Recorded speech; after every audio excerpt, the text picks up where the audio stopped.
Hello, I'm Rebecca Wallace, and my friends call me Becky, but anyway, in 5 days I'll be 69 years old. I want to talk to you about saving money.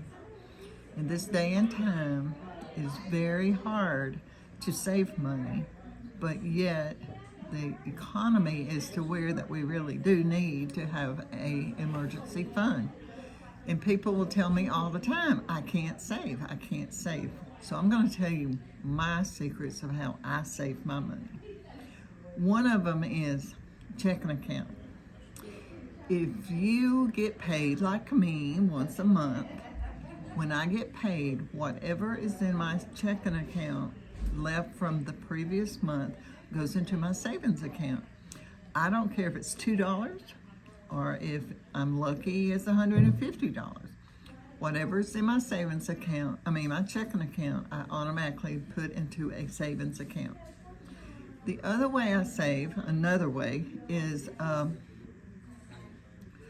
saving my change. And you think that don't add up, but let me tell you, I never spend my change. Now I will say never, but if it's like a penny, I'll give a penny or something, but usually I don't. I always use bills. And when they give me my change, I throw it in my purse. And then about once a month when it gets really heavy, I will empty my change. Sometimes I have $7. I have had 20-something dollars in there. But that change goes again. I have stages. I have a small jar. When it gets full, I have another jar. When that gets full, I'll transfer it to another jar. And when that one gets full, it goes to the bank and it gets cashed in. And that money goes into my savings account. And, another way that I save is, of course, I do the things like most people do, is thrift storing and stuff like that. But I don't call myself frugal or stingy or anything. But one of the ways that another way that I save is I rarely eat out. If I'm in town and I'm hungry, I might stop and get me a drink, or like, I live in the South, McDonald's sweet tea, $1.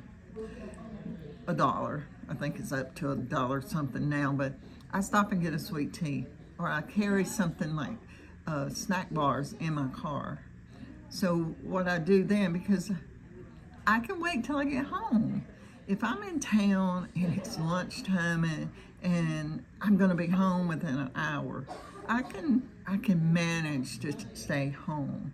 So when I get home, if I have not eaten in town, then I say, okay, it would have cost me $10 to eat anywhere in town, if not more. You take that $10 and you put it over in your savings account, in your jar, your change jar. Another way is found money.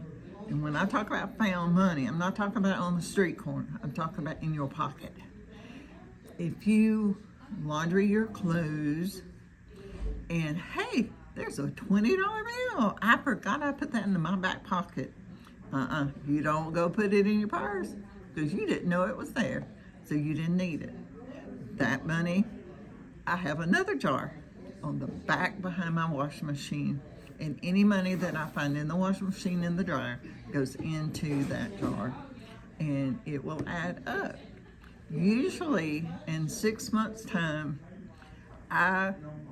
just from these little savings, I can probably have $500.